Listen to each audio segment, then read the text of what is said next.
All right, it's 2 o'clock. I'll get started. Thank you all for being on time. It's good to see everybody again. Rod, it's good to see you, John. I've already, Barbara, Lisa. Oh, there's another new person. There's Dr. Lisa Barnes. Lisa's going to be coaching with me this fall in 603. Lisa's a Gardner-Webb graduate. Got her doctorate in 2010. She was one of my dissertation students, and so you know she's tough. Welcome, Robin, Kelly, Joe, everybody's here. Thank you all, Rachel, Danny. I'm going to dive right in and get started. I want to start today with Blackboard. I've got my screen shared so that you can see that. Your courses should be over here under My Courses. For those of you, if you can't see this semester's courses, if you'll hover over here at the end of My Courses, there's a little wheel that will let you manage your settings. And what it will do is it will let you select what semester that you want to show. And then if you've got too many down here, you just uncheck all the ones that might be checked in the list and make sure that the ones from this semester are checked over here on the left, and make sure all the rest of them aren't. And guess what? If you do that, your courses for this semester will be right here on your dashboard so that you can access them more easily. So make sure you have your courses over here so that you can go in. To that end, all of your assignment drop boxes should be linked to Grade Center if you put points in them, and it won't let you create a drop box without it. So we'll look at one of my courses that Lisa and I'll have this fall. We'll look at my O course. So all the drop boxes, like the OMA assignment drop boxes, all of these are linked. And I like a 100-point scale. I don't like a 4-point scale in drop boxes. If you put everything on a 4-point scale, anything from 75 to 100 is an A. That is not university grading policy, not for the graduate school. The only way that you can follow the accepted policy of the graduate school is to make sure all assignments are on a 100-point scale. That's in all of your syllabus. And they still go by that. Now, I know that all the state rubrics, CAPE, everybody else does a 4-point scale, but Gardner-Webb has not adopted a 4-point scale. They still work on a 100-point scale. So our assessment should be on the 100-point scale as well. So when you set up your drop boxes, and all of you should have your shells. I worked on those, burnt the midnight oil this week. Everybody should have a shell, thanks to Danny. He built the 601 add-ons. I did the 601 regular. I did the 603. We didn't have 602. Dr. Stone, Steve, I don't know if he's with us. Thank him. He did the 605 shell, and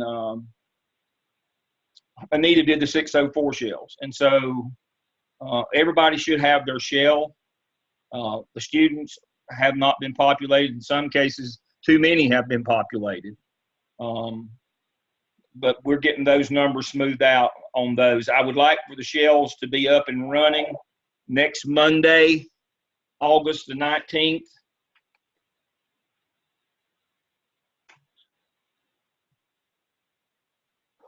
So that students can access them 1 week before classes start. So please have your shells up and going by August 19th. Have them all built out. You have most of the things were in them when I gave them to you, so you should be good. Now, another trick, discussion board. I like them to be on 100-point scale, and even the things that you don't want to grade that go in discussion board, give it a 1 point. That way, when you come in every day, if you keep this clean out here on your dashboard, you see where this 5 is on mine?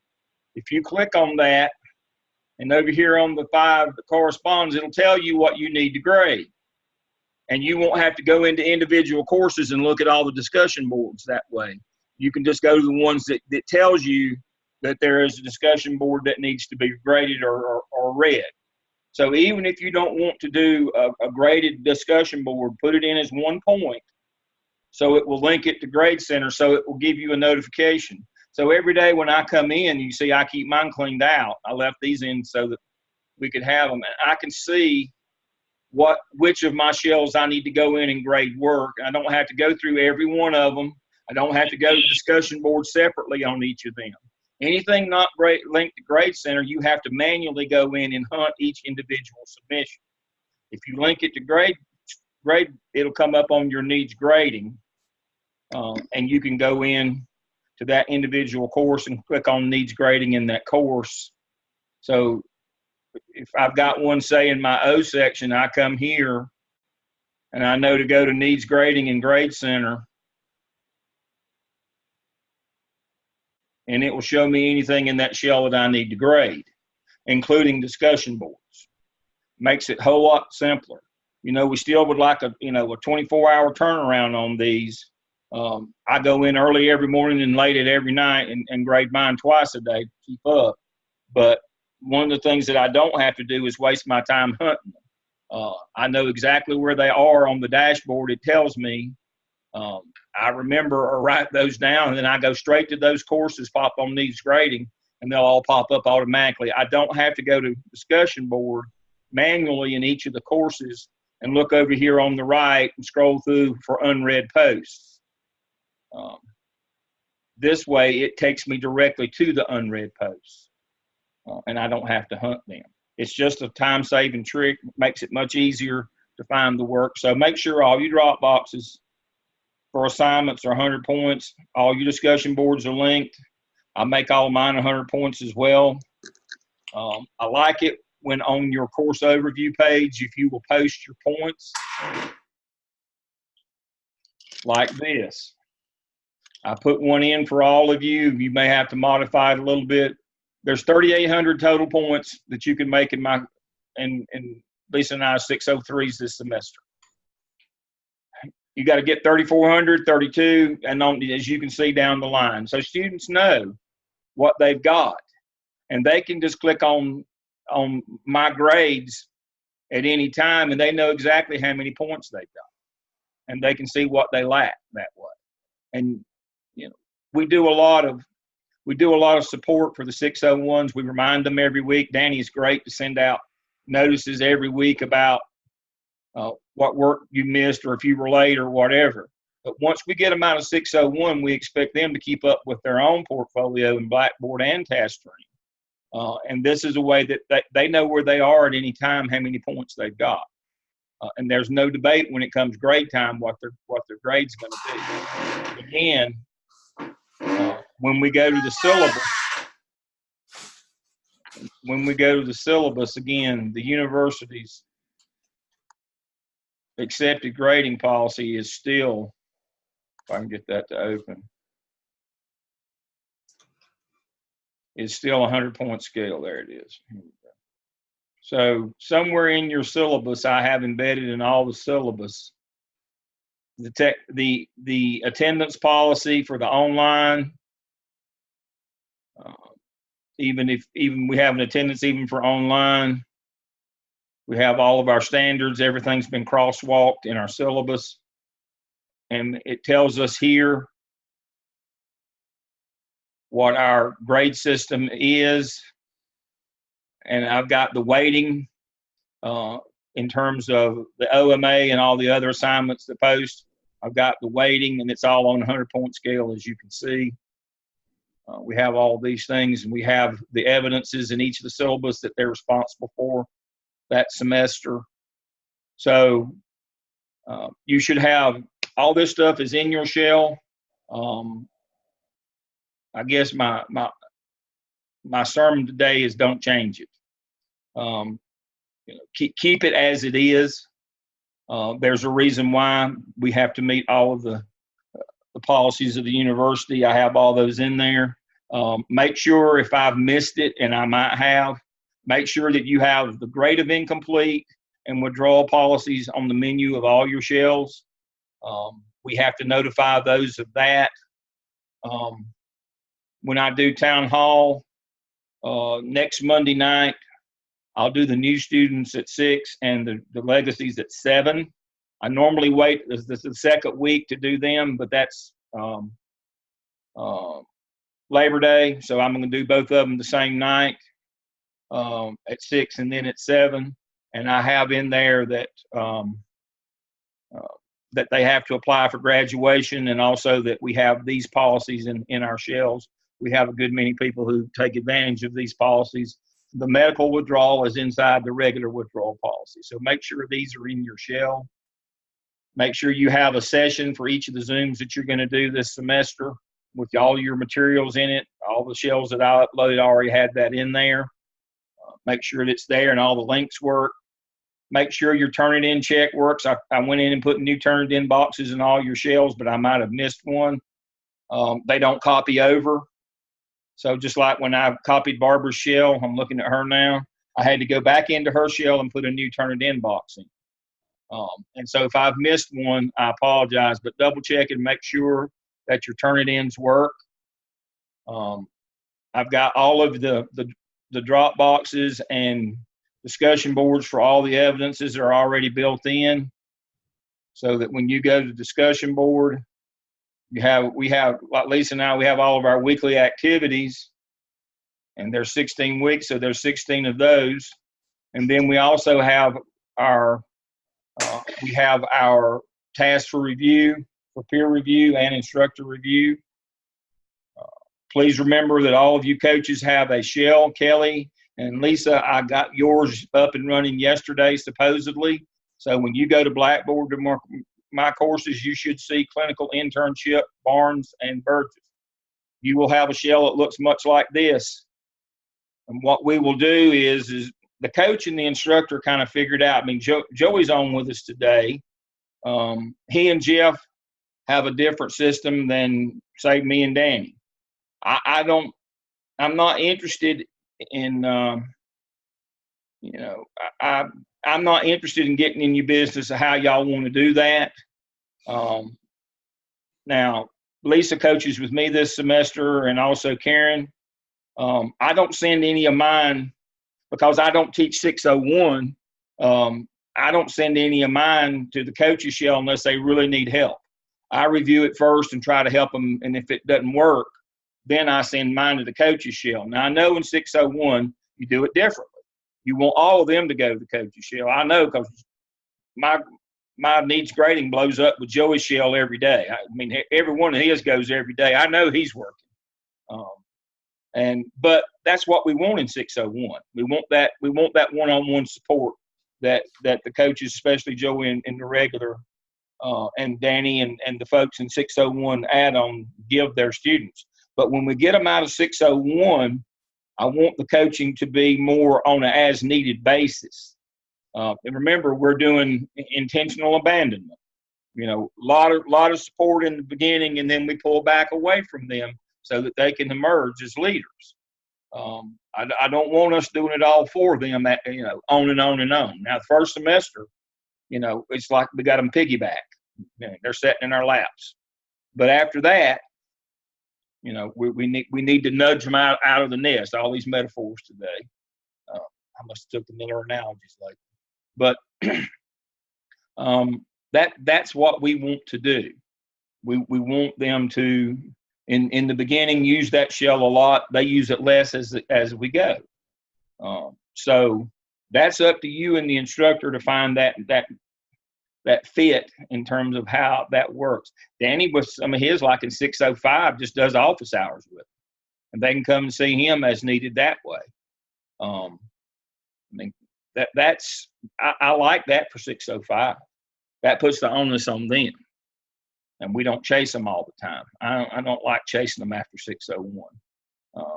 We're keeping them. We're keeping them immature, and I'm not happy about that. They need to learn to emerge on their own. So all the shells should be up and running. They all should look somewhat similar to mine that I have here. Make sure your weekly schedule with everything that you're going to do for the whole semester, that you have developed that. I'll show you mine. We gave you copies of these to modify for yours. Now, when we get them to 603, I don't do a separate evidence. I do it all on one. I have my join URL up at the top. I'll be at the same place every Wednesday. It's the same link. And I have our topics, when we're going to meet, what day of the week. I also have the discussion board that they are responsible for that week, the activity. And I also have the pacing for their evidence work. So they know every week where they are, when we're going to have fall break, when we're going to have Thanksgiving break. They know what their reading is. They know everything that they need to know is in this one document. The entire semester is laid out before they start. We know exactly what they're going to be doing, or they should know exactly what they're going to be doing every week. They know where they are in peer review. They know where they are in case studies. They know everything that they need to know. Should be in this one document. Now, if you want to make one for the class and one separately for the evidences, I can go along with that. After 601, I prefer it all to be in one. They should be smart enough after 601 that they can look at one document. I understand in 601 you have to separate it or they get confused. But after 601, I like to see it all in one document like this, so that there's no excuse. They know exactly what they're going to be doing every week. They know what their activities are. They can read ahead and know that I'm going to have to interview an AP somewhere down the line here. I need to get on the schedule, get that appointment to do that. I'm going to have to go and interview somebody in human resources. I've got two different ones. If they'll read ahead, they'll know, oh, I should schedule both meetings at the same time. So they know exactly what their activities are before they ever start. Interview the chair of your school intervention team, attend an IEP meeting, examine a district policy on cyberbullying, interview an AP,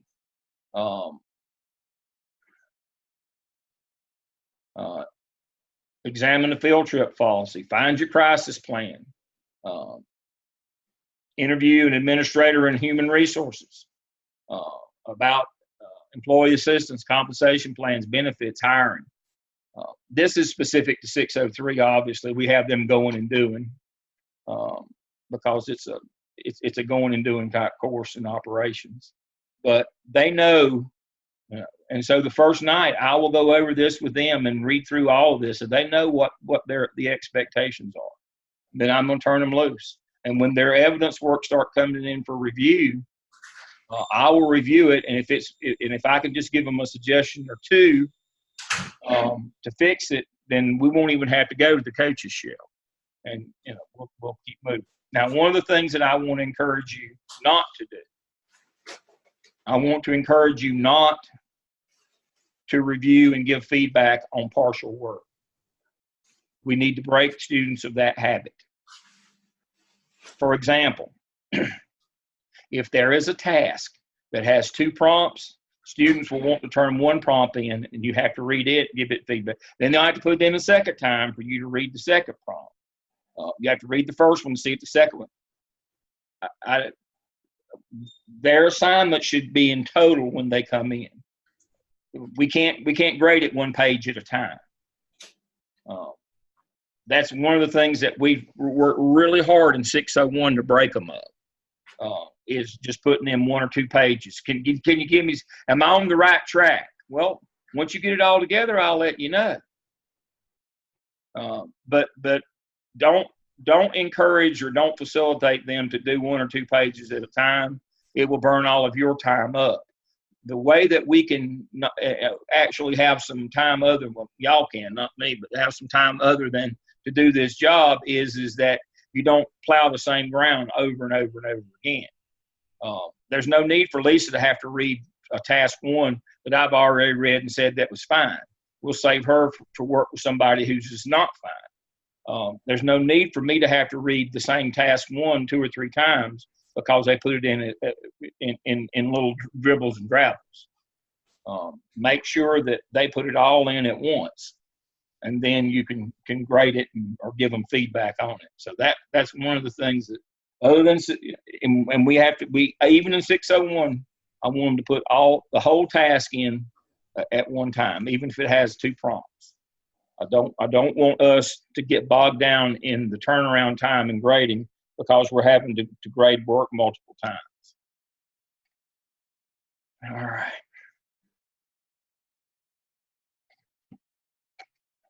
I have redone the clinical handbook and the site supervisor handbook.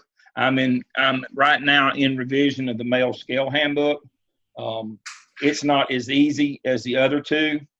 I am the owner of them. The MELS scale handbook will have to go through the graduate. We'll have to go through the graduate school and the grad council when I get it. Well, I actually already have it, but it's going. So before I can give you the new and revised scale handbook, it has to be approved. But I have already done the clinical handbook and the site supervisor handbook. And so make sure I've sent those out. I'll send them again. Make sure you update those in Shell where it says handbooks, and those two should be in there. When coaches go out, make sure you have emailed those to the sites. When clinical coach 1 go out and make visits, make sure that you have sent them the clinical handbook for themselves and also the one for their site supervisor. They mirror one another.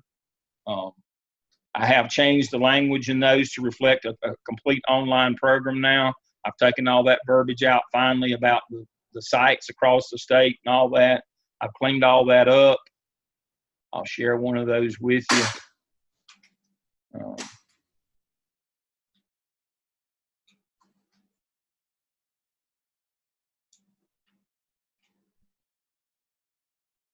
So I've taken all that out. Now it just says we provide online opportunities. 36 credit hours, 30 hours of classwork, and 6 credit hours of internship for the regular MELS program, and then 18 and 6 for the 3-semester add-on. All of the 5-semester add-ons have passed through. We have sunset that program. And so it's all 5 and 3 now. We got rid of the last of those. So everybody's either in the 5-semester regular or the 5-semester regular masters or 3-semester add-on. Now, we've been doing a lot of recruiting our own students who do the add-on to come back and do the masters. Those students, when they come back, do not require a coach because their portfolio is already complete. They just go in and do 604 and 602. We have about a dozen of those coming back this fall.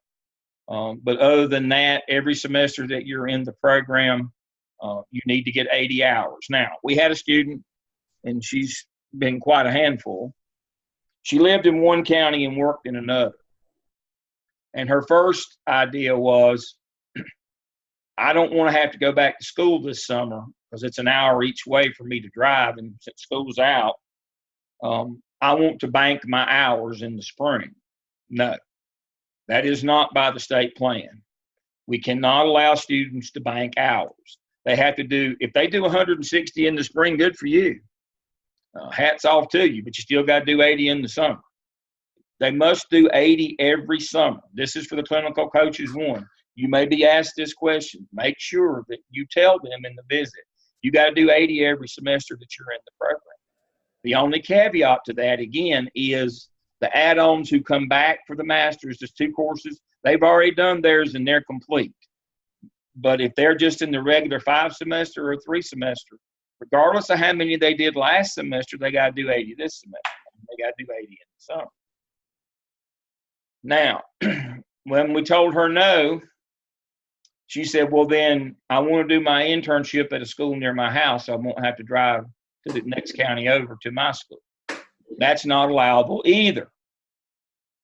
What happens is we don't have to do what we have to do an undergraduate for clinical placement because these people are already employed in their county and at their school.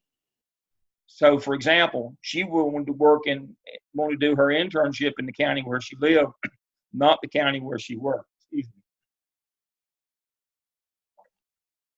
They said, okay, but we're going to have to put you through the same process as a new hire, and Gardner Webb's going to have to pay for it. It'll be about $1,000. you can imagine. I can't even get that out with a straight face. You can imagine what they said when that went up the hill. So we will not set that precedent. So if when students ask you during your clinical 1 visits, could I go to the neighboring school and maybe I'm in the middle school and I'd like to go over to the high school because I aspire to be a high school principal. Can I go over there and get some internship hours? If it's in the same county and the principals agree, there's not a problem.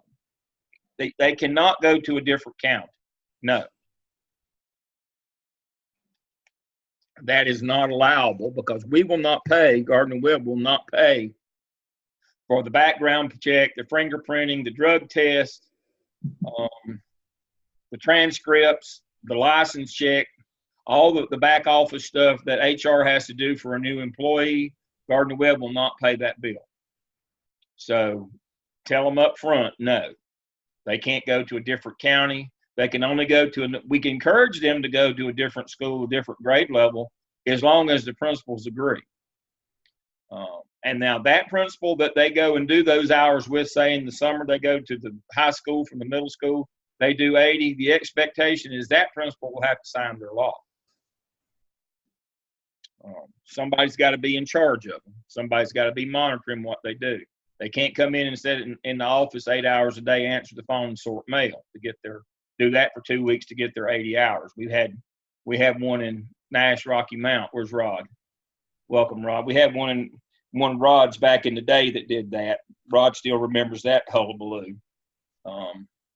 The principal at the school where she went to a neighboring school and did that, and the principal that she was interning with was not a happy camper. She ended up having to do an extra semester.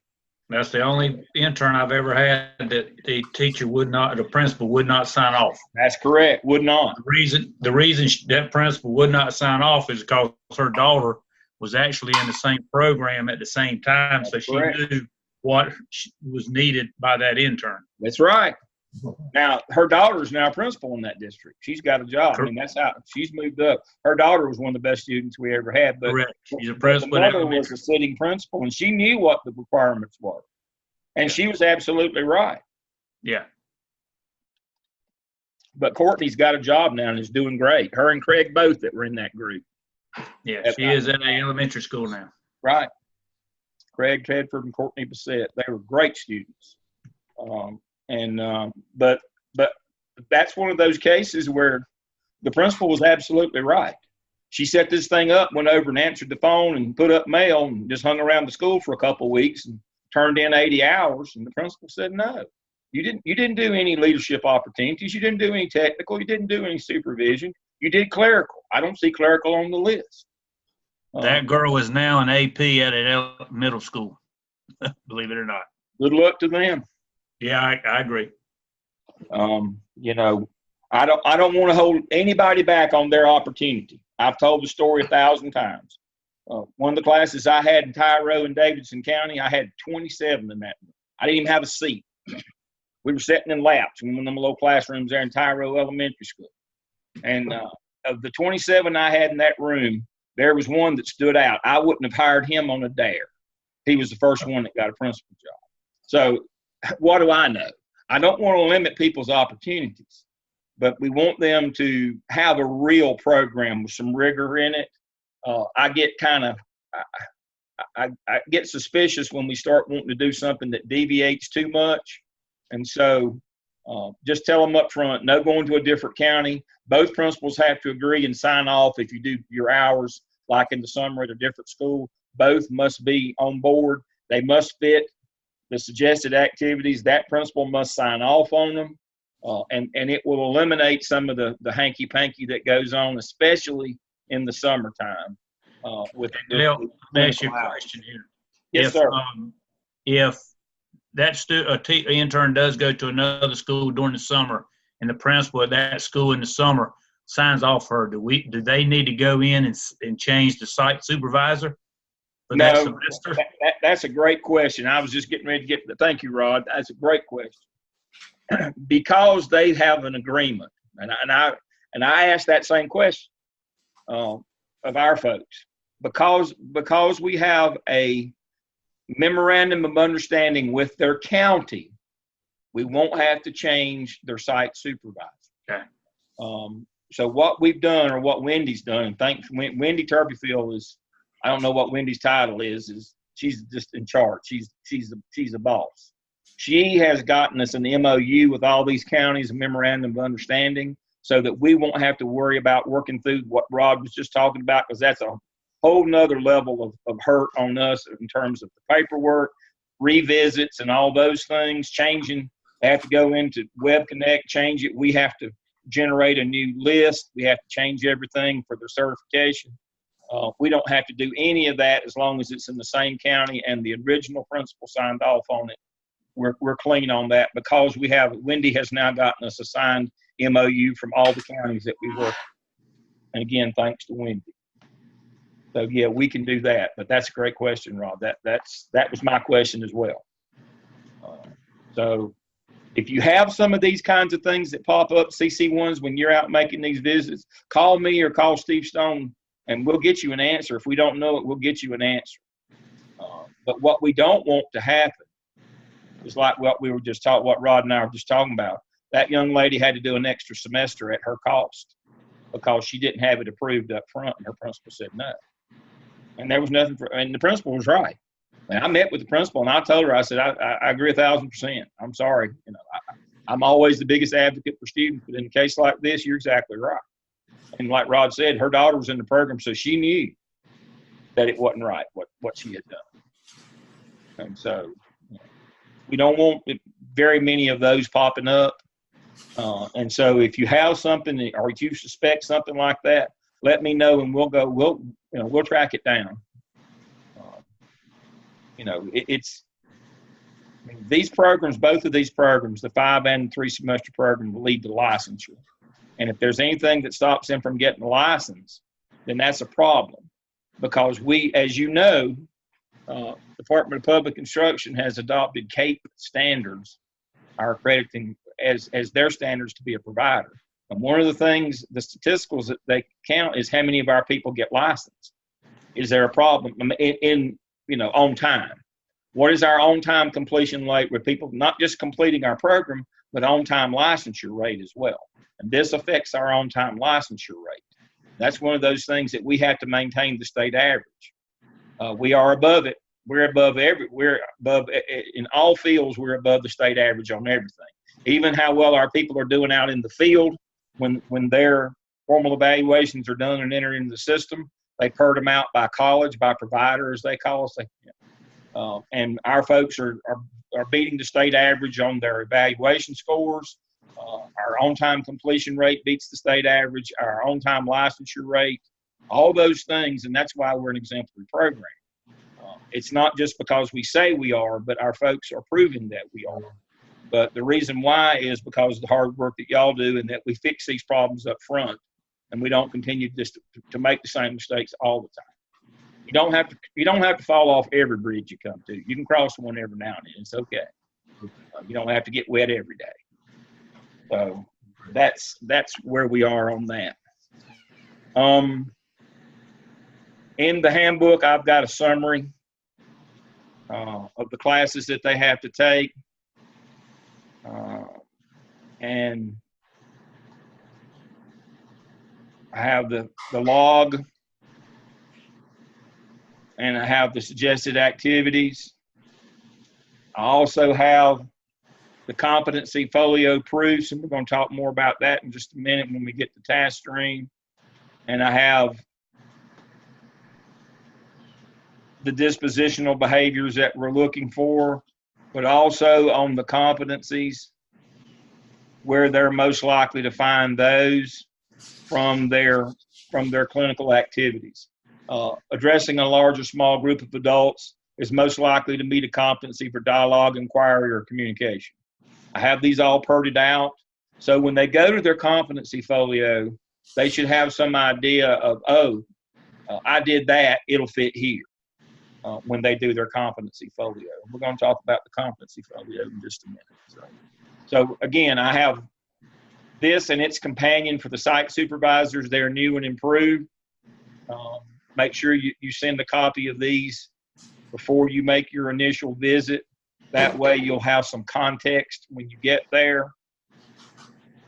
To finish up on Blackboard, I don't think there's anything else other than I already have the agenda for the legacy meetings next week, and I will go over everything that's due in TaskStream and Blackboard with students next Monday at 6 o'clock with the new ones and 6:01, the 6:03s through 6:05s at 7 o'clock. And I have everything, and I'll send you this. And I also have the deadlines in here for those of you in 6:05. You might want to take and post those on your course overview page. I've already set the soft and hard deadline for completion in December. The soft deadline will be December 2nd for all the 6 evidences. The hard deadline for the 6 evidences and the rest of TaskStream, including their portfolio, is the 9th at 9 a.m. I've already set the dates for that. It's here. I will announce that to students. I have reminded them to apply for graduation, that everybody must apply, both regular and add-ons. Thank all of you who came to graduation this year. We had a huge number of our add-ons that came to the reception, about twice as many as we've ever had, to the point that Dr. Bull, I don't know if he's with us today or not. If he is, I hadn't recognized him. I hadn't seen him. I invited him. But to the point that Dr. Bull would like for us to do a special ceremony for them at the reception. Maybe pin off one of those big halls where they have the reception just for us, and have our folks come where they can eat and drink the university's food. We won't have to pay for it, but maybe have a little ceremony. You know, we pull a couple tables together now out in the breezeway near the alumni table, and Dr. Bull had them T-shirts this year. It was very nice. So, you know, we're doing them a Jostin certificate now that looks like a diploma with the Gardner-Webb seal on it. It's very nice. So everybody has to apply for graduation, regular and add-on. The fee's $150 for graduation. It's $75 for add-on. So I have all those things. I have all the definitions, and you all know all of these already. The Coach 1 and Coach 2 and the evaluator. I will go over this with all new students and returning legacy students on Monday night. But make sure you follow up. If you see something you think is important, pull it out and put it in your course overview in your Blackboard shell. So that should be Monday night, should take care of introduction to the semester. We'll start classes Tuesday. And that will be, the fall starts on Tuesday, the 27th. Monday night is reserved for me to do those town halls. So please don't have a class. The semester officially doesn't start until Tuesday night, so I'm reserving Monday night for me. So don't schedule a class on that night so that students can come to my sessions and we can cover all this with them. So got the handbooks ready, the agendas are ready, the shells are ready. Seth is working on the new DRFs and TaskStream. Hopefully we'll get those up and running faster than we have before. We get a day or 2 or 3 faster every semester. One of these days we're going to be ready during that first week. But they won't let us open them up until after drop add, because it costs the university has to pay $157 for a TaskStream account, and they want to make sure that the person didn't drop, because they can't get that money back. But we'll be ready to roll in TaskStream by drop add. Dale, when do you want visitations to start? First, Monday the 26th would be fine with me. I'd love to have them all done by the end of September. But has the list been sent out yet? We're going to work on that Monday. Okay. It was not available yesterday. Just to clarify, Steve asked me, and I checked yesterday, but Steve's on it. Yeah, Steve is on it. And yeah. We powwowed, I guess it was Thursday, did all of our preliminary work on Thursday, and he's ready now. Just as soon as we get the list, it was not ready, but we're gonna run the list Monday morning. They said it would be available Monday morning. I will run the list for him out of Ripplestone, and get that to him, and we'll get a preliminary list to you probably no later than Tuesday.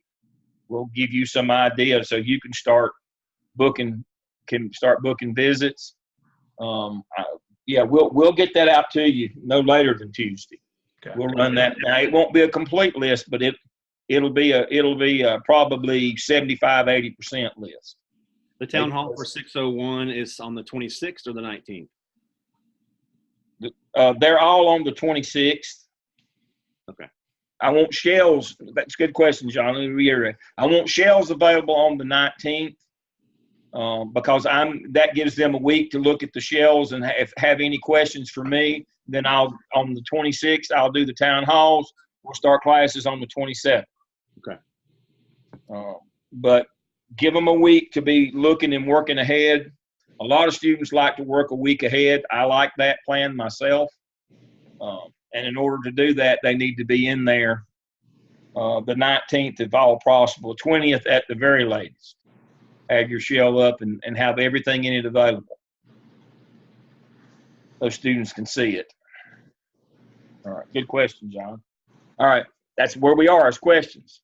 So this concludes the Blackboard part and all the associated pieces that go with it. Anybody have any questions on Blackboard? Hearing none, we'll go to task stream. All right.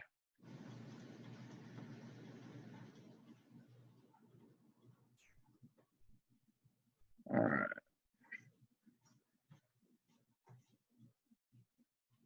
All right. So everybody should have, we found one last week that didn't, a 602, or I think it was a 602 who didn't have one.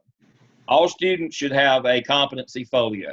Now, Seth provides them their DRF portfolio for their evidences, for their dispositions, and their competency analysis.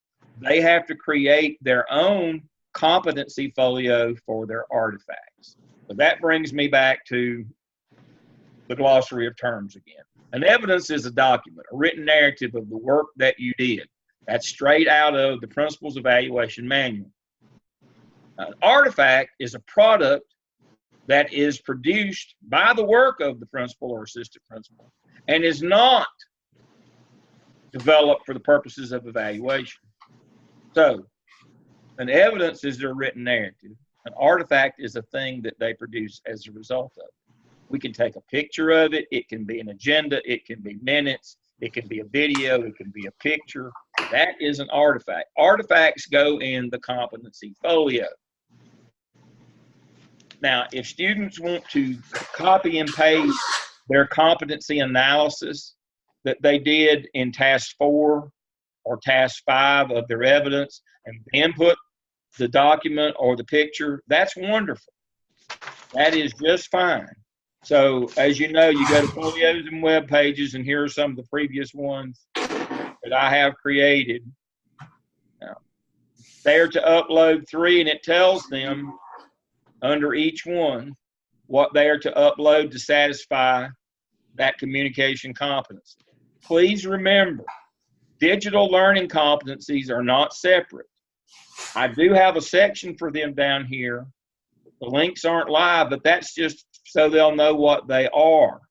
I have embedded them in each of the 21, not all of them, since there's only 18 digital competencies, but I have put the 18 in the 21. So, like for communication, one of the 3 from the AppSell, PsyOp, or open-ended must satisfy a digital competency. CAPE is very clear. Digital is not separate. We're to integrate it in what we do every day. We don't do our work and then go back and say, oh, we better do something for digital competence. No, you're supposed to do your work, and it's supposed to be digitally competent at the work that you do. So it can't be separate. So that's one of the things that we had to fix from the last review prior to this one.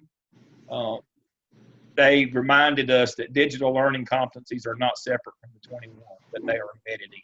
So I went back and embedded those in there. It's been 2 years now, 1.5 years since I did that. But we're still struggling with that one. But again, they don't put anything in the digital competencies folio. here. They don't put anything here. It's all in these others. They have to create it and request comments. Now, as always, there's a place for their internship log by semester. A dozen or more of them every semester upload them in their DRF for evaluation, and they only have one log. Remind them again, they upload them here for your comments, Clinical Coach 2 comments at the end of each semester. Make sure that you're checking on these coaches. That's one of the things that, we try not to wear you out with having to review too much in terms of the evidences, except working with students who need help specifically. But one of the things I do want coaches to spend more time on this semester is checking on these competency folios. It becomes a struggle when we get them in 605 and they've only got one here and there, and it's kind of random, and they've not been doing their rounds, and they're a whole round or two behind. It makes it difficult for them to catch up and get their competency folio done on time. So coaches, I want you to redouble your efforts on making sure that students are, for the add-ons at mid-year, that when they finish that app cell and they've written those competency analysis, that at that same time they can go back and find some of those artifacts and put them in mid-semester and then at the end. But by the end of the semester, they need to have done either a half round if they're the 5-semester masters, or a whole round of 21 if they're add-on. That's the way we pace them, except for in the last semester. When you're in 605, everybody does a whole round in 605. Because that's what task 6 is of the SIOP, is a whole round of 21, to do an analysis of that. Now, if I can find it, and that's a big if, I want to show you something.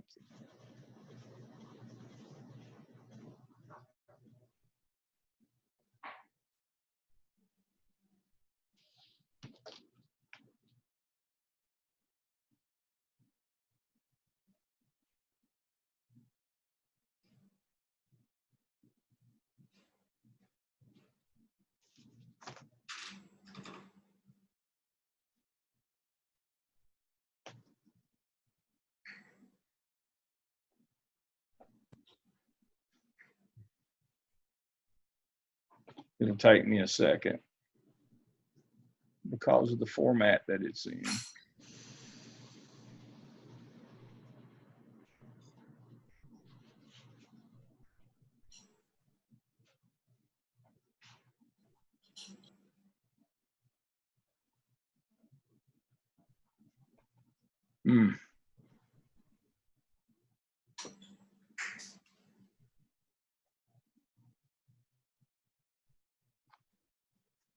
Better refresh my email, make it work here. What I want to show you is an example of what I consider to be a wonderful, if I can get it to come up and work now.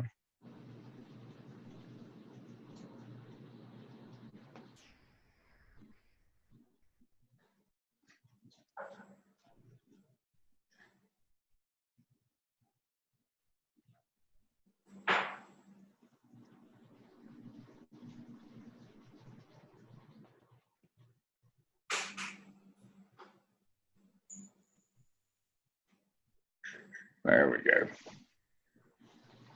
I would have had it on standby, but you can't do it that way. It's a digital document. All right. So here, let's look at how she did hers. She basically just copied and pasted her competency analysis that she had done in task 5 of the app cell. She copied it, and then so she told us what she did, but she didn't. They don't have to write a narrative here. They can just copy and paste their competency statement. But then she uploaded her artifacts. This is what I want. This is no. Let me rephrase it. This is what DPI and Kate want. That they want the artifacts. We have separated the evidence and artifacts. Too many of us called them artifacts to begin with. These were never, what we do are evidences. These are artifacts. The DRF portfolio are for the evidence, the written narrative. They wanted the artifacts separate. Those of you who've been with us a while remember, we used to have them put their narrative in and all their artifacts right with it. Well, the state and Cape said, no, that was too much trouble. They wanted them separated. So the competency folio is for artifacts. They're not very much interested. They look at this narrative and say, oh, that's all well and good, but where's your stuff? Where are the things that you generated from the work that you did? That's what we're interested in seeing. And so I love the way that Anara did hers. So in every one of them, she just did a simple copy and paste from her, and she designated which ones were digital. Look at that. See how easy that was. And then on each one of them, she had her actual artifact. And every one of hers is that way. And she designated in each of hers which one was digital. She had the copy and paste from competency analysis, and there is her artifacts that go along with those. This is what a perfect competency folio looks like. She has competency analysis narrative that she simply copied and paste, but she has designated which ones are learning, the digital learning competency, and she has her artifacts attached. That makes it really easy for all of us. When Kate came, this is the one that we gave them. You give them the best one, not the worst one. This is the one that we gave them, and they just oohed and awed and thought it was just the best thing ever. The site team, when I met with them on the clinical piece, I was in charge of that standard, so I met with them and showed them this, and they thought it was the best thing ever. So we need to encourage more of our students to do something that looks like this. Now, some of them just go in and put the documents in. Just put the artifacts in. I can't argue with that either. That's fine. That is acceptable. They don't have to write a narrative. CAPE and DPI are very clear. They don't have to write a narrative. We want to see their artifacts. We've already read their argument on competency analysis. But coaches, all of us need to redouble our efforts to make sure that by the end of the semester that they've got either a half a round if they're regular masters, 12 in here, or if they're add-on, they've got all 21. They've got a round of 21 in here by the end of the semester. If we do that, then,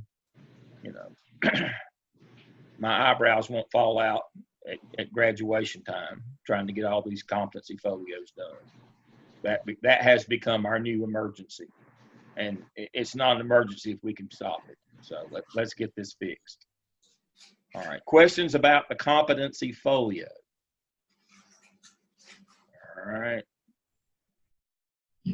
Close that one and go back where I was. I want to look at the DRF portfolios right quick. I'm going to go in with the student view. This is the add-on from the spring to fall will look the same. Obviously, add-on, they do two evidences per semester. Here is the competency analysis where they write about how they're competent. That's what I'm talking about. They've already written that narrative.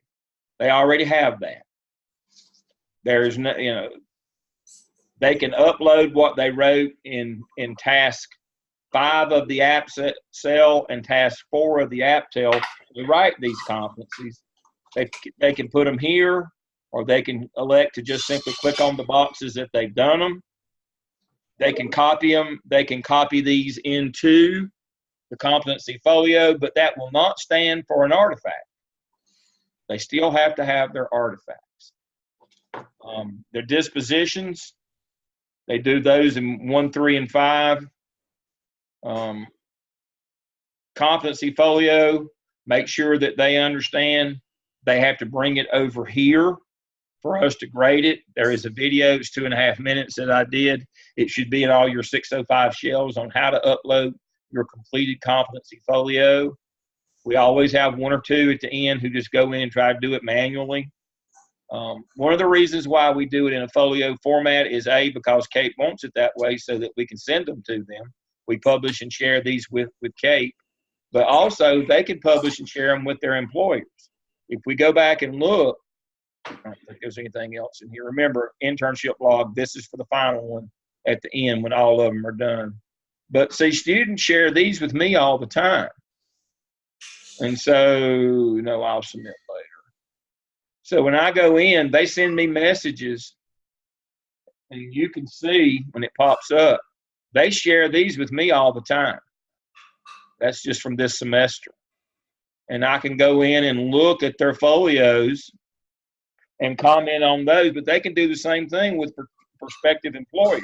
This is very powerful in the interview and process, especially when they get near the end. If somebody is seriously considering them, they can publish and share their competency folio, just like Anara did. I had her send me that one via email so that I could show how they can actually send it to an employer. Just like she sent that email to me, they can email it to a prospective employer. And that's the beauty of using it in a separate web folio format. Now, the problem with that is you can't download it. It stays in that email. John Shepard could probably teach me how to convert that to a document or a link, but it stays in. I just keep it in that email so I can find it. But they can email their employer, just like I had her email me that one because I loved it so much. It was so great. I read through hers and I was like, wow, we could use this one for example. And so I said, can you email that to me? And she did. And so they can email these to prospective employers. That's the beauty of the web folio. So that kind of concludes my conversation on competency folios. You know that we don't do any comments in TaskStream in terms of the DRF portfolio. They only take work to the portfolio that has been approved by you as their coaches and instructors when you tell them to submit as a result of the Turnitin check. And we'll conclude TaskStream. Back to Blackboard briefly. When you are in Blackboard and they do the Turnitin assignment, when you go in and check it, you give it a grade of 100. In the box, it should say excellent, good, fair, whatever. Submit for evaluation in TaskStream. That comment should go to them from the Turnitin check. It will give you a place to do that. You grade it, and you give them permission to upload it in TaskStream. Instructors and coaches, please be reminded to remind candidates to upload the proper document in TaskStream. Make sure it's the right one. On a regular basis, at least once a week, we have a student and sometimes multiple students who upload the wrong document in TaskStream. That has become, I don't know why, but that has become epidemic this past semester. I guess we were in such a rush this summer because our time was so short. We got a good many submissions that only would have like 3 tasks in them.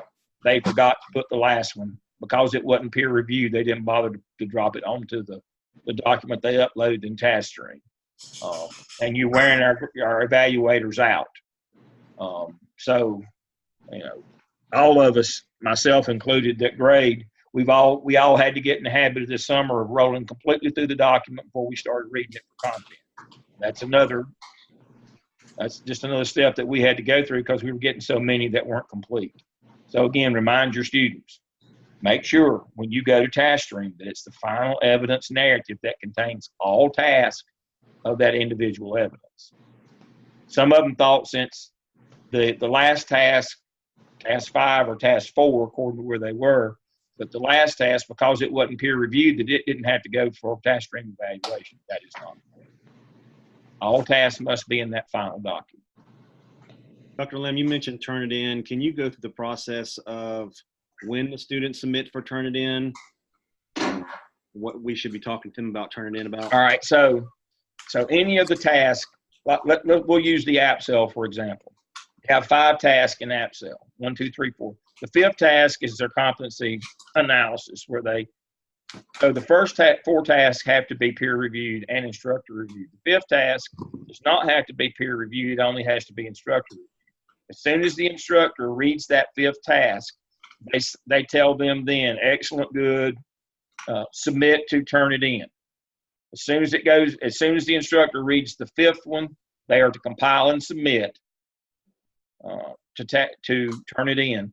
As soon as it goes to turn it in, you check it, make sure it's fine. You get the report, make sure that it's within the parameters of what we've set for the percentage to be. You tell them to submit it to task string. So I like for the instructor to do that. If you want to delegate that to your coach, that's fine with me. If coaches are doing the bulk of the heavy lifting work, that's okay. But we need, as soon as that last task of analysis comes in, the instructor needs to tell them to submit and turn it in, and then go immediately to that one when they put it and turn it in, and tell them to submit it for evaluation. That should be just a matter of a few hours. Is that what you're asking, John? Yes, thank you. All right. Question. Exactly how, or it may not be exact, how many eyes are looking at their paper before they turn it into evaluation? I'm hearing when I'm talking to some of these new 601 interns, they're thinking there's different ways. Is everybody doing the same? On 601, it's peer reviewed by at least 2 of their peers, their instructor, and their coach in 601. So four sets of eyes before it goes to the evaluator. Okay, so when they send it to get a grade for like 601 class, are they sending it to the instructor then? Yes. And then from there, they're sending it to task string. Is that correct? That's correct. Okay. The instructor is the last one that they get 2 peer reviews, a coach review, and an instructor review. The instructor is the last one that looks at it and says, yep, it's ready to go. Make sure that all 5 tasks are in it for the app cell, and then that's when it goes. That's why I was just talking about, make sure you're the instructor. Make sure that you're the last person that put eyes on it to go to turn it in, and then immediately into task string. So you don't even have to read it when it goes to turn it in. You've already read it and told them to send it there. It's just a matter of, it popped up, you run the report, the percentage falls within the parameters, so it's not plagiarized, and immediately goes to task string. I mean, that's just a matter of minutes. As an evaluator, you just mentioned that this summer seemed to be a bad time. It was terrible. Why are we getting some of those? Are they just not? They're not following the directions. They just got ahead of themselves. They got behind. I can tell you what happened. They got behind. They took a week off here or there. They waited 2 weeks to start because they were closing out school. They did exactly all the things I told them not to, just like my old hound does. Everything I tell him not to do, he does. Well, you can almost count on it. Evaluation, you can almost count on if it's getting near the end of the semester, that's when you're going to get those. Yeah, and it was epidemic this summer. It's the worst I've ever seen. You're right, Rod. It was the worst I ever saw. Some of them turn things in that we tell them to fix, and they still exactly. Yeah. They get behind. Yeah. And they shortcut and short circuit. And some of them turn it in before they ever turn it into us too. Exactly. I know they are. I know they are, and that's putting a real burden on the evaluators. So I said, I got where I was rolling through them before I even started reading them for content. I was rolling through them to make sure all the tasks and prompts were there. Yeah. And I had a lot this summer. I don't want to exaggerate. I'd say 30% of the ones that I looked at this summer were not even complete. They were shortcutting the system. Well, because I know I sent one back to you, 2 times? Yeah. I looked at it 2 or 3 times, and nothing had been changed. Exactly. That's the reason I sent it to you. And they think that we'll just assume that they fixed it, and they just wait a day and put it back in. Yeah. Okay. Yeah. Is it possible that there can be some small penalty for turning things in late? Because that's what's happening. Because they wait till the last minute, and then they dump everything, and we're scrambling to get it done, and we tell them what needs to be fixed, and then they send it on to Dr. Ramsey, and he's going, why is that coach not coaching, and the teacher, the professor not catching us? And sometimes we've never seen it. They will turn in tasks 2, 3, and 4 all within 2 minutes of each other, And before you know it, you're saying, okay, back here on 2, you didn't do all of 2. Well, that means 3 and 4 is sitting out there wrong. They'll fix 2 and bam, they send in 2, 3, and 4 and never go back and resubmit. So a penalty for being late would help us, because at least we would be able to track better. I don't have a problem if you put that in your class shell. Well, it would have to be something in the professor's shell that's teaching the 601, 2, 3, 4. That's what I mean. As long as you do. Where's Danny? Danny does that. Danny, how much do you take off if it's late? I usually, by the end, I won't give them 100, even though it's 100. I usually give them about an 80 if it's a lot late. Yeah. Just a few days late and it's accomplished work, I'll take 10 points off. But I have taken 20 points off if it's somebody that just does not want to follow the rule. And I like that, in that what Danny is saying, what he's implying. Of course, y'all are ahead of me. Y'all already figured this out. Either take 10 or take 20. If you have to take more than 20, then it's got to be revised. I mean, fail it. I mean, something's got to be for late. Either take 10 or take 20. Is that something that the CC1s can, when they go for the visitation? Absolutely. You should tell them your instructor in 601 is going to be taking points off if your work is late. Well, I'm not saying just CC1, but all of them. I mean, I know we won't see them again after the initial visit, but maybe that initial visit. That would be helpful. Absolutely. You can tell them. I would love for you to. That would be great. That's something I would put in the script about timely work, that we're doing our best to turn the work over to you as fast as we can. Nights, weekends, holidays, we're working to keep that 24-hour, that 424, and keep this train rolling.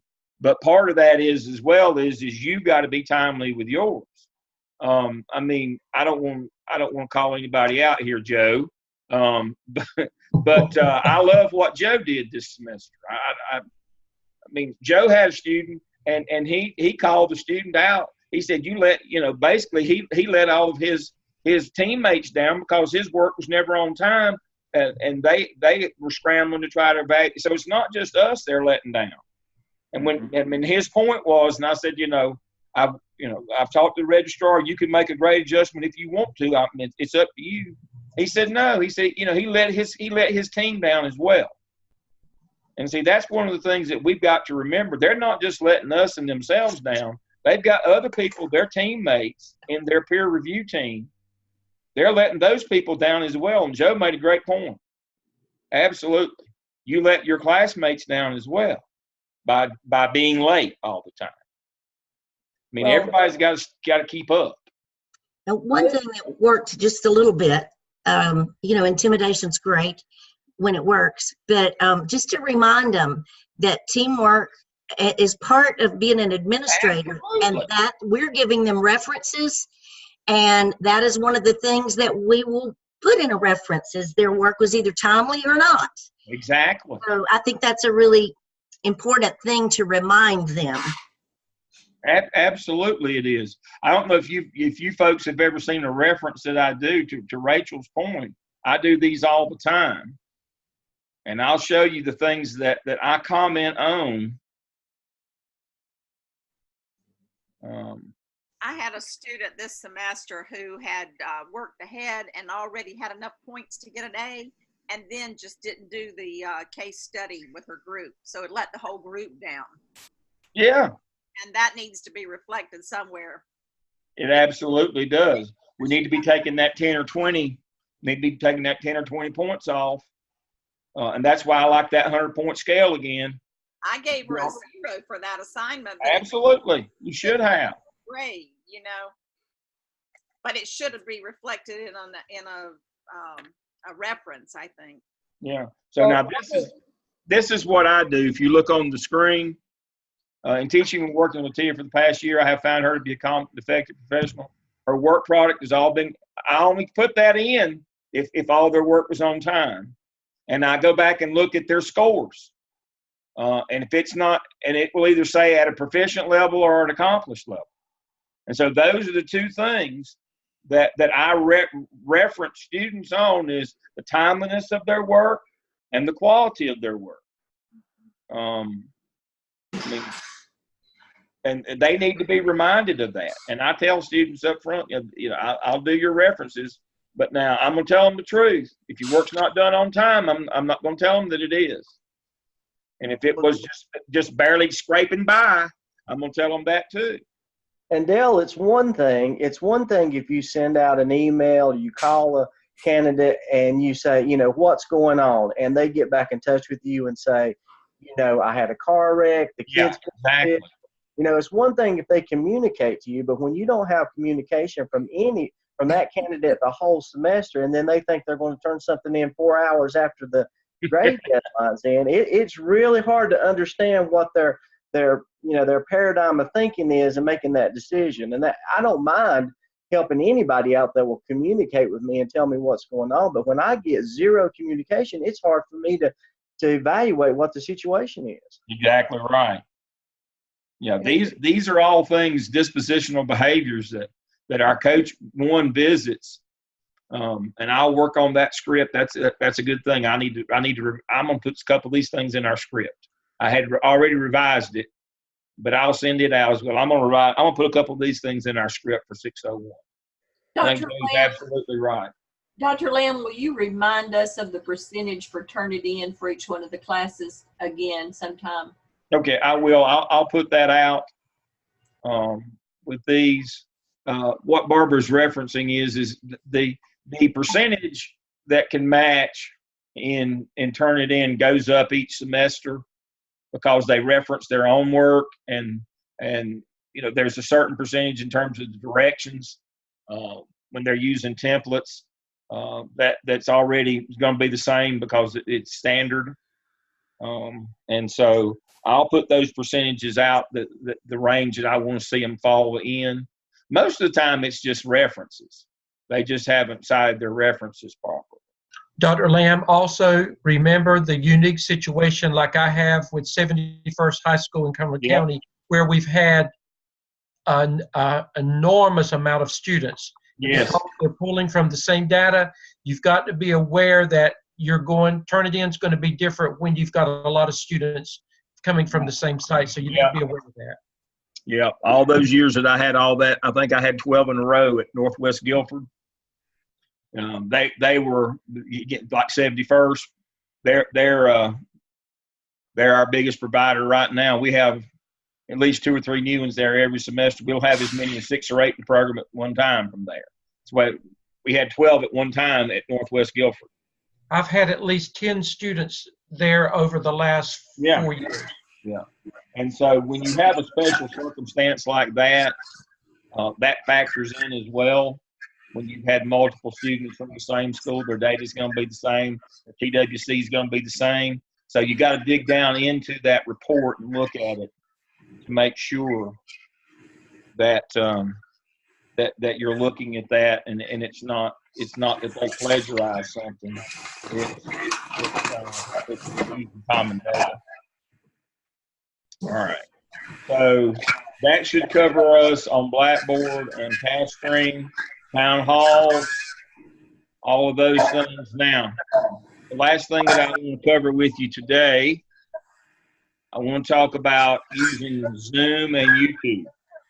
Zoom now has a much easier way to schedule your meetings in advance and to use a common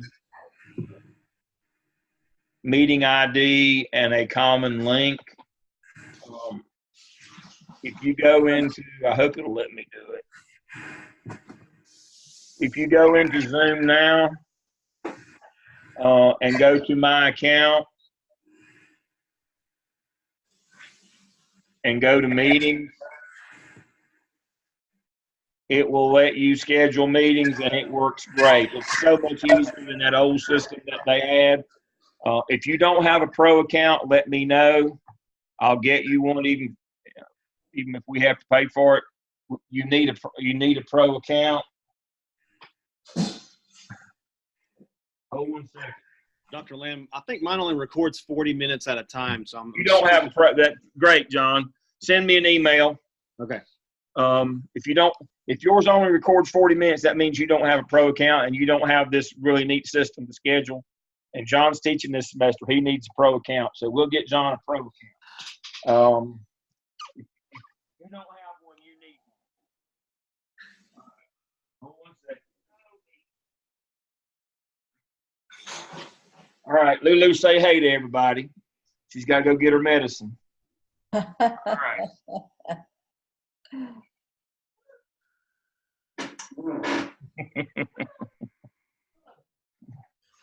She's being recalcitrant. All right. So as you can see, I do not have the 2 town hall scheduled because I'm using the university's version of Zoom that handles more than 100 students at a time. But as you can see, I've already got all my classes scheduled for the fall, all of my recurring meetings on Wednesdays with my 603s, all of my EDCI classes. I have all of those. I'll put my DEOL consultancy Zooms as soon as I get those scheduled. I'll put them in, and it sends me reminders if I want it to. It is wonderful, and I just click on it and just start one out of it. And the students already have all of the links and the IDs, and of course I'll email it to them, but that they know where to come every week. I highly recommend the new scheduling function that they've done in the Pro Zoom. If you don't have this, we need to get you this, and so send me an email so I'll know, because you need this. Zoom is great. Everybody knows that when you record, just like I'm recording today, at the end it has a process. It will create a Zoom folder on the hard drive of the computer that you're using. When you go back and access that document, it will be Zoom 0. You'll need to right mouse it and rename it before you take it. You can't take Zoom 0 to YouTube. You have to name it a unique name that you haven't used before. And then can't use slashes. You have to use dashes or spaces. Name it a unique name, and then go back and upload it to YouTube. But if you name it something you've already used, YouTube will sit there and grind for 2 hours, then tell you that it already is uploaded because it's a duplicate. Even though it isn't, if the name is a duplicate, it won't upload. So make sure that at the end of your recording, it'll set in process, and then it will take you to File Manager. Change the name of it there. Make sure you know where it is in Zoom. It can either be in the general folder or in a daily folder. The good thing about using the pre-scheduling this, it sets up a date for that day, and it saves it automatically, and it's much easier to find. It helps you with recovery if you use the scheduling function as well. It puts it on its own date inside of your Zoom folders. Easy to find. When you click on it, there it is. Change it from Zoom 0 to whatever class it is and whatever date. Don't use slashes, use dashes. Once it's processed, upload it to YouTube. Make sure that you use the private setting on YouTube. The public setting, I'm sorry. Don't use private, don't use restricted. If you use restricted, it won't work, and it won't work off private. So make sure it's public when you upload it to YouTube. When you do a meeting, make sure that you use Quickly. You go back to Blackboard. Everybody knows where Quickly is on Blackboard. Here on your dashboard, send the link out via the email, and also go back into your class. This is one of the things that Kate is really maddened about, is send that video out, because students even they didn't come, they're still supposed to watch it, and go back to your class, just like me. There's my O class, and under that week, under Zoom session 1, put your video there. So you got 2 things to do after you record.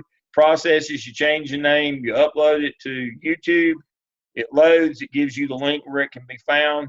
Copy and paste that link into a quickly email, send it to students, all of your sections, and then come to their individual shell. I've got 2 603s this fall. I'll have one recording for both. They'll join me for both classes. I'll go back to each, the O and the 3 section. I'll go to Zoom session 1, and you know how to do that. Go to Zoom session 1 and build content, web link, and I can put that link right there. So the students who did not attend class this week have all the things that you covered. There's your content, and they have the video that they can watch right there on the weekly calendar, right there on that tab for that week. Kate really likes it when you do that, and you have emailed it to them. Be sure you use Quickly. I like using Quickly because it sends you a copy of the email, and also it sends me a copy, and I have them for prosperity. I archive all that stuff. So that's it. So Dr. Lamb, today in one of those sessions about Zoom, the lady said something about using Kaltura in Blackboard instead of YouTube. Do you know anything about that? We don't use Kaltura. That's going to be an option for the undergraduates because they're creating their own videos. We're not going to be, as far as I know, it's still our option. We're going to continue to use YouTube. Kaltura allows you to edit your videos, and that's the difference. Right now, when you do them the way that we do them, they are unedited. There's an issue with edited videos, and so I really don't want to get into that. That becomes somewhat of an ethical problem. Can we use Kaltura for our weekly video? Absolutely, that's great. Yeah, but now the ones that go out, we want to see the live session, because just like this week, there has been an issue this week about a late fee. Same student who did the internship deal complained about late fee and said she was never told. Well, it was on the agenda, and so we went back and viewed the video, and there at 11 minutes and 30 seconds, because it was an unedited video, was the announcement, do X, Y, and Z. Not only was it, you can argue, well, it might have been on the agenda, but they didn't cover it. Video doesn't lie. So there I was, all big and ugly, reminding them to register for graduation right there at 11 minutes and 30 seconds on the video. And so we use these videos for different things. The issue was not with us, it was with the registrar's office. But we support them, and we do all their announcements in our classes. And so when it came to me, I was asked, did you get notified of this date? Yes, I did. Was it a part of your agenda? Yes, it was. Did you announce it in class? Well, of course we did. Here's the live video, unedited. And at 11 minutes, I went into the discussion, specifically at 11:30, I talked about a late fee if you didn't meet the certain date. So that was communicated through the registrar's office. So I don't know what she'll do next, but I just hope she don't know where I live.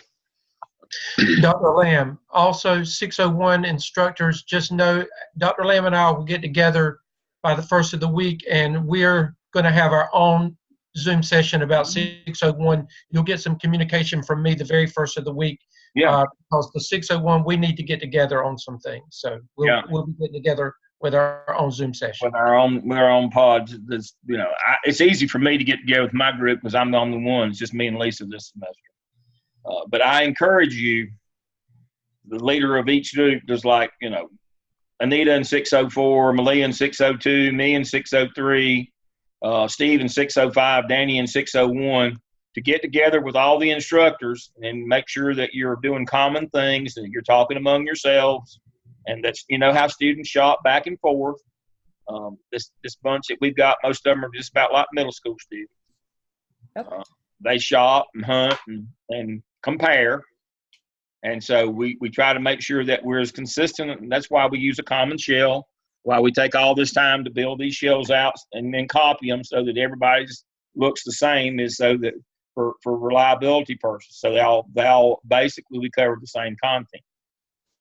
Dr. Stedman, would that be beneficial for the clinical coach to attend as well? Absolutely. Dr. Lamb and I will get together, and I'll make sure that that communication goes out Yes. to everybody that's involved with 601. Yeah. Great. Thank you so much. Thank Yeah. you, Dr. Willis. Yes, Joe, if you could, that'd be great. If you and Jeff could meet with them as well. I mean, I went through your 601 shell for Barbara. And it was, it's aligned with Danny's shell. It's all there. It's just only thing for 601 regular, you don't do the APTEL, so you don't do the second case study, the APTEL case study. But other than that, it's pretty much all the same. Contents as well. I really like that HR activity that y'all have them do in 601 regular as well. I've shared that. I thought that was great. And so, yeah, we want to be as consistent. Now, it can't be exactly the same when you have a regular section and you have an add-on section. It won't be exactly, but it should be, the content should be pretty much the same other than the second evidence. It should, or if there's a case study tied to an evidence, like in the case of 601. There's two case studies in the add-on, one for the APSEL and one for the APTEL, and there's just one for the APSEL and the regular. But other than that, everything should be pretty much the same. Now, I'm not trying to limit your creativity or your freedom. We just want to make sure students can't do the compare and contrast thing. Dr. Bullis, my goal is, and I'll work on that. My goal is that we will have periodically throughout the semester, 601 will come together on, we'll figure out a time so that we can make sure that we're continuing to be on, on the same sheet of music. Yeah, I think that's a great idea. They don't have to be long meetings, but I think that we need to come together often so that we can just, we can troubleshoot any problems along the way. Well, what y'all ought to do is just piggyback when I get through on the Monday faculty meetings. If y'all are there, make me go shorter so that y'all can spend a little time together. You don't have to every time, but that'd be, since you kind of set that. And we can do that. I figured Mondays would be the best day. Since we're setting that, we'll continue to meet on Mondays. We won't meet every Monday, but pretty much, for the first 2 or 3 Mondays, we'll meet. I'll do the town halls on the first, the day before classes start on Tuesday. I'll do one, probably the first 3 or 4 Mondays.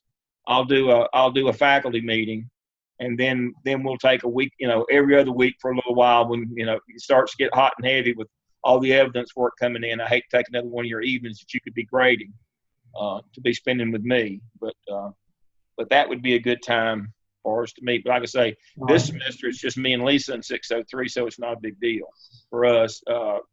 Anita's got all the 604s. The 605 people, and there's so many of y'all, again, y'all need to find some time as well. Because there's multiple of y'all. There's 8 of y'all in 605 this semester.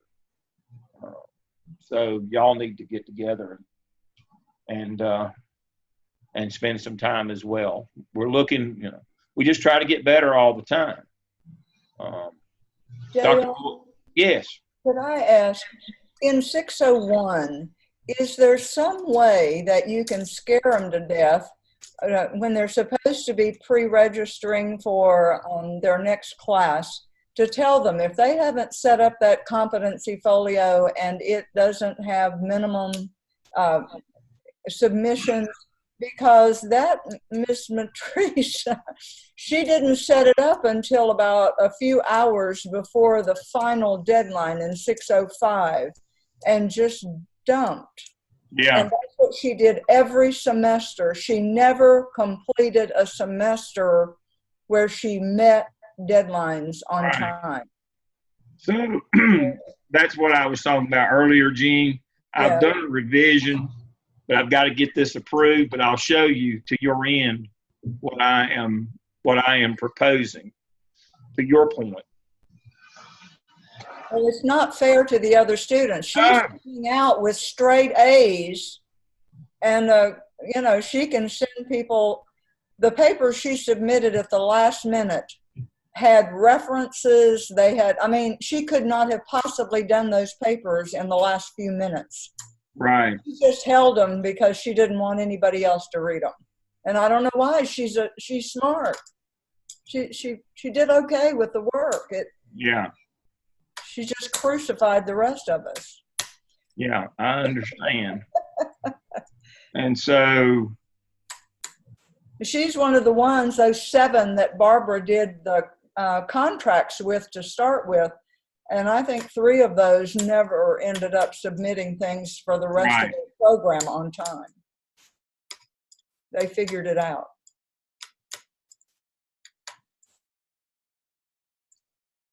all right, so here's the old language. You can tell this, but what I want to do is expand this. Candidates with incomplete or artifacts, that's in your competency folio. Yeah. Mm-hmm. And so that's what I'm talking about. This is what I want to put in. So it not only speaks to your evidences, but your artifacts in your competency folio. That's what you're talking about. Yes. This is what I am proposing.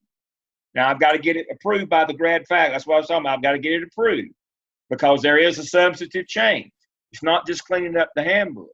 To Gene's point, what we're going to tell them is when you get to the end, if you haven't done your evidence that semester, you know you don't go on. That's already approved. We've already been doing that.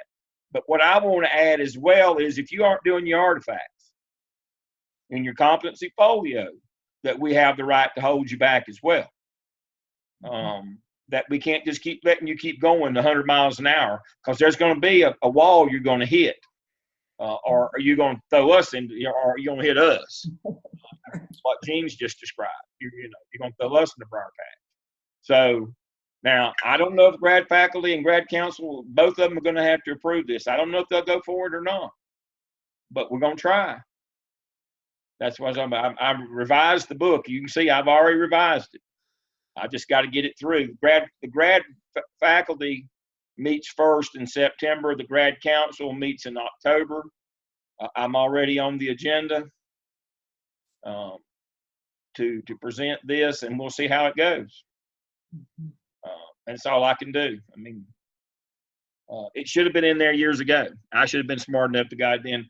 But I can tell you, it was like moving a pyramid to get the can't go forward if you don't have your evidences in. That one was the first fight. Dale, when you do that, is there some way that you can define clearly in this that artifacts is for the competency folio and yes is for the class, and that way there's not going to be a question. They can't misinterpret it. Right. Because I've got to clean up the language in this. Yeah. And well, so what I'm going to do is go in and define competency folio and artifacts. And I'm going to put that right here as well. I just went through and did this one for my edification. Then I'll do a final form and convert it. This is my working document in Word. And then when I get through with my working document, I'll convert it over to a PDF and send it to them and see what they think. But yes, all my ideas are in this one. Mm-hmm. I've already gone through, but I've just got to go back and give it a read. And I'll need to do an operational definition here that makes sure that people understand that artifacts are in the competency folio. I know that, you know that, but they don't. You're exactly right. Mm-hmm. So I'll operationally define that. I put some more operational definitions in this handbook as well to help with those kinds of things. I have gone back and done some more of that. Right here, I've done some more definition of important terms, elements, or concepts. Some more operational definitions. I don't know if they'd understand what an operational definition is, so I spelled it out for them. You're in trouble if I'm talking down to you, but I don't know if they understand what an operational definition is on grad council, so I've spelled it out for them. But you're exactly right. I'm going to have to make it simpler. I get that. Well, I think the problem for the CC2s is that they really, the department says that if they've done any work, then I have to pass them. So, Yeah. And I can say, well, I'm going to pass you, but you've got to get this done before the semester starts again, and you get no response, and there's nothing that I have, it makes the CC2 obviously not in charge. And they soon figure that out, especially like Miss Matrice. You know, we have a lot of students who would never do that, but we have some that do. Well, all the policies are for that one. Yeah, I Everybody know. it's always, that's the way it goes. That's just like when you see warning labels on things that just the craziest thing you've ever read, you know one person did that, but only one. We have to put a warning label on, you know, don't eat glue, because you know somebody ate glue. Wasn't but one, but we have to do that for the one now, and that's what we're talking about here is for the one. It is.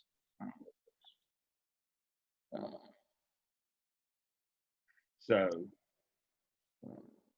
that's that problem. All right, so let me see.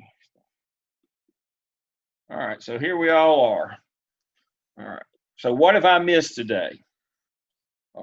What we need to do going forward? Evaluators, I haven't spent a lot of time. You know what to do. The rubrics haven't changed. Y'all are, you know, it's just, you know, get them done in a couple of days, a day or two. A day if you can, two if you can't. And move through. And you know, when I have spare time, I grade right along with you. That is not an editorial on y'all. That's just I have to have something to do. And so when I catch a few minutes, if I know I've got 30, 35 minutes, I'll go in and catch one. It just speeds it up. That doesn't mean that I don't trust what y'all are doing. I am the inter-rater reliability. I have a certain number that I have to do every semester for CAPE. I don't have to do a lot. But you know, when we took that second evaluator out, I am now that person. And so I try to do one a day. And I try to do them in different ones, you know, so I don't just do the same ones all the time. I try to hit one here and there, different ones, because I am the person for inter-rater reliability. I much prefer doing it this way than having two evaluators and then having to reconcile them, because that never goes well. It's much easier for me, and if I have a problem with something and I get feedback, assessment drives instruction, I can see if we're missing something. If I see two or three that are missing the same thing, I know that that's something that we should be doing a better job of in our classes, that we've missed that in instruction. It also, I keep an eye on how the quality of the work. I watch y'all, I go in and see what y'all have graded as well. And so I think that's a much better system of inter-rater reliability than having to wait for two different people and then a third person to go in and do that. That kind of bogs the system down. This whole system, everything that we do, whether it's the 5 or the 3 semester program, depends on a quick turnaround time and keeping the work, keeping students engaged, keeping the work going. If they do work and don't get anything back for a week, it's start, stop, and pretty much then they just stop. We know that. If we can keep the work coming from them and keep them in that pattern, in that rhythm, it's amazing what they can do. And it you know, we're supposed to exemplify, model. We're supposed to demonstrate what we expect them to do as leaders when they get their shot out in the school, and that, you know, that's feedback, you know, timely, understanding workflow, those kinds of things. And so that's what we're trying to do. Classes, you know, the schedule is out. There's potential for us to make a 7th add-on class this semester. I don't know where we are with that. I won't know for probably Wednesday. KTA canceled on us Wednesday morning. And so that's why I should have already known, and I apologize for that, for not knowing about that 7th class. But they said they had a sickness, and, you know, our regular 10:30 meeting on Wednesdays for our numbers, at about 10:15, they canceled Wednesday. So hopefully whoever got sick will be better this Wednesday. I hope it's not that sickness like our students get. You know, I beg our students all the time, please stay caught up. Don't get behind. Nobody needs to die over this. You know, at the end of the semester, it's amazing how many folks that have friends and relatives that die at the end of the semester. Nobody needs to die over late work, so just get it in. And so KTA had sickness last week. I don't know what the problem was, but we didn't get our numbers last week. But hopefully I'll get them this Wednesday, and I'll have an idea if that 7th class is going to make for the add-ons. That's funny. I appreciate what you all do for me and for our students. I get too much recognition for all the hard work that y'all do. And I want to make sure that I pass it on to you.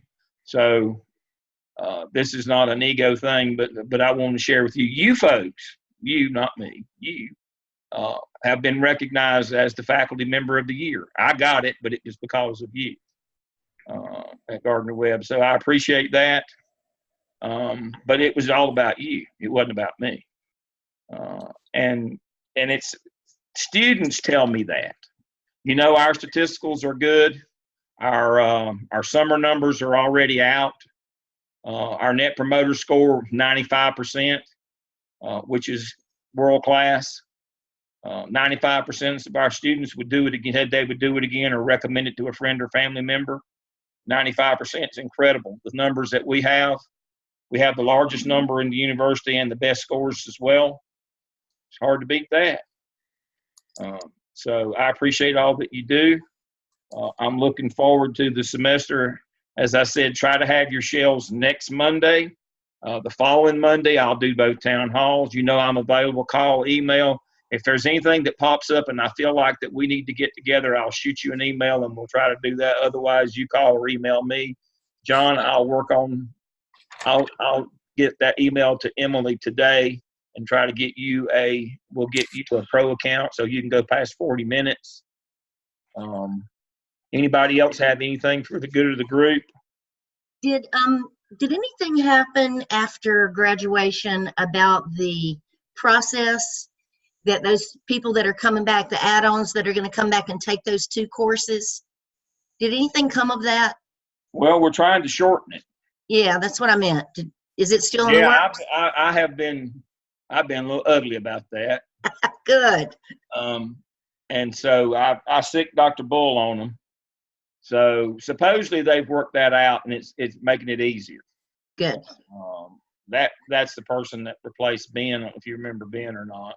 Mm-hmm. Over there. And so she didn't know, but they supposedly they're making it, they're expediting it now.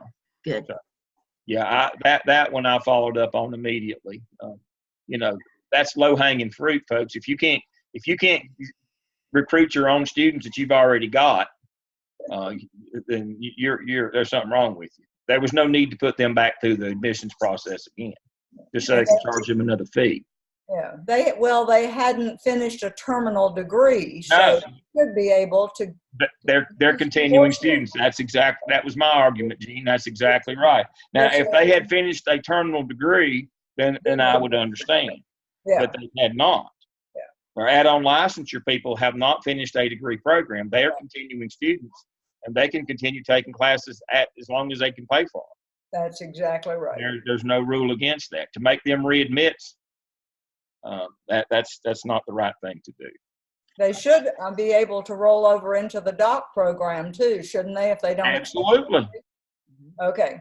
You need to make that clear to them, because a lot of undergrads and even people with masters don't understand. Once they take that degree, those hours are gone. Yes. Well, the other thing is they don't let them walk at graduation because they didn't get a degree. That's then they correct. turn around and tell them Right. that they have to apply again because they've finished a degree. Yeah. They And didn't. so Both ways. They did. Dr. Bull supposedly is working on maybe allowing them to come to graduation and just be recognized at the ceremony, not Right. walk across the stage. But, you know, we started out with nothing. They weren't even alumni. Then we got alumni status. Then we got them certificates. And then we got them T-shirts and all these other things and the swag bags and all that. So it's a little at a time. But you can't say you're not a graduate. You can't walk across the stage. But you got to pay to readmit if you want to continue to take courses. You can't have it both ways. And we don't want them to be able to do that, actually. We want them to need to come back. Yes, absolutely. Yeah. Yeah, we like to keep the meter running if we can. Yes, absolutely. Dr. Lamb, you have on the Zoom schedule, kind of like we did when we were together this past summer and spring, the two Zoom sessions on Tuesday and Thursday. What is your expectation for those Zoom sessions? I know one's a coaching night and the other one's an instructor night. Right. Are we both there on both nights? Can you talk to that? Well, this is just for 601 add-on.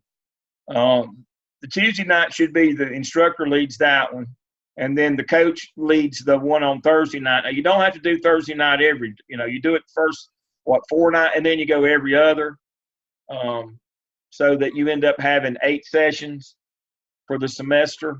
But the first 4, so on the second night, you gotta cover all your Blackboard functions, all your task stream functions, Zoom, peer reviewing, all of those kinds of things.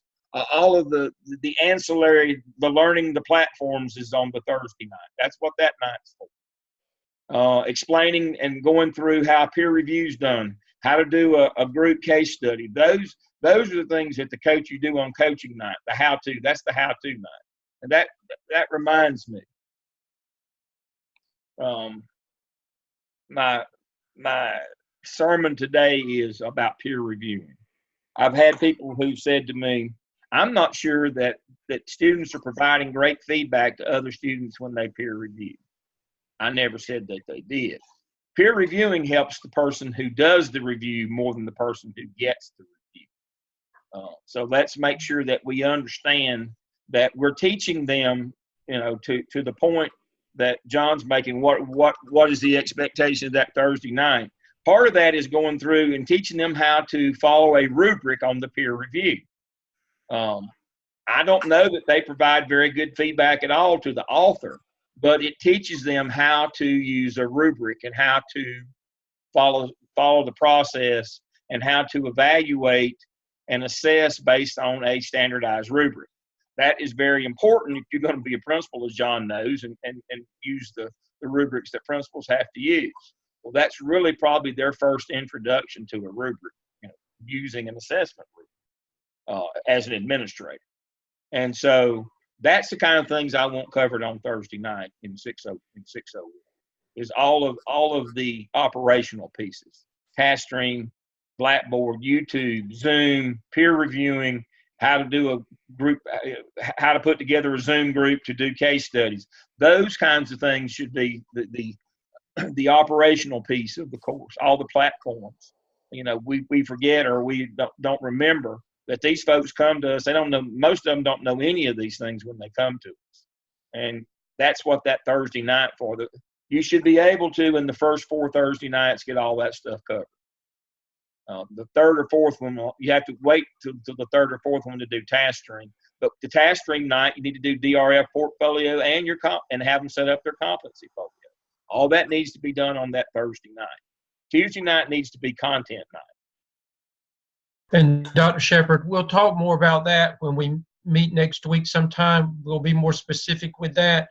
You remember being with us last semester in 601, they hear the same thing over and over again because they have to. Mm-hmm. So what you do on Tuesday night will be fine-tuned on Thursday nights, but we'll talk about that when we meet this coming week sometime. Yeah. All right. Other questions? Good questions. All right. We finished early. I can't believe it. That's a first. Somebody write that down. All right. I'll see you again soon. I'll be again 2 weeks. On the 26th, I'll be doing town halls. If I need you, I'll let you know between now and then. And then, of course, that following Monday is Labor Day. And then we have class on Tuesday night. I may try to do a Tuesday night at 6 with y'all. I know some of you do your classes at 6. So it may be we don't meet that week, or if we do, we'll meet at an odd time, but I'll let you know if there's something pressing. And Rod, we will definitely Monday morning be working in Ruppelstone and getting those new students and getting you some lists out so you can start making contacts and get this thing rolling for the semester. I appreciate what you do. And I know the students do as well. It's good to see all of you. I'll see you again soon. Have a good rest of the weekend. Thank you for joining me today. Congratulations on your award. Oh, yeah.